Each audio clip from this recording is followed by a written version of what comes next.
புறச்சூழல் வந்து ஒரு மனிதர்கள் ஒன்றா சேர்ந்து சந்தோஷமா வாழ வேண்டிய ஒரு இடத்த விட்டுட்டு அவர்கள் உயிரை வந்து கூட்டா பறிக்கக்கூடிய இடத்துக்கு அது போகக்கூடாது.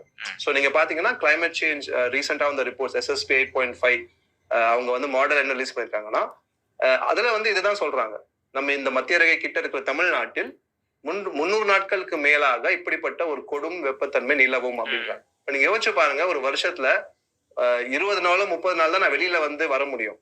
மிச்ச நாள்ல வந்து நான் அந்த காலகட்டத்துல ஏசி இருக்குமான்னு தெரியல 2100. பட் அப்படிப்பட்ட ஒரு காலகட்டத்துல எப்படி ஒரு மனிதனால வந்து சந்தோஷமா இருக்க முடியும்? 300 நாள் வீட்டுக்குள்ளேயோ இல்ல நிலத்துக்கு அடியிலேயோ போய் நம்மளால இருக்க முடியுமா? சோ அப்படிப்பட்ட ஒரு ஃபியூச்சர் நமக்கு முன்னாடி இருக்குன்னு சொல்லி உலகத்துல இருக்க அவ்வளவு ஆய்வாளர்கள் சொல்றாங்க. அப்படின்றக்கப்போ நம்ம வந்து இதை கொஞ்சம் சீரியஸா எடுத்துக்கணும். நம்மளுடைய வளர்ச்சி பாதை, நம்மளுடைய சமூகம் எப்படி வந்து ஒரு புறச்சூழல்ல இருக்கணும், இது போன்ற விஷயத்த பத்தி அதிகமா யோசிக்கணும்னு நினைக்கிறேன்.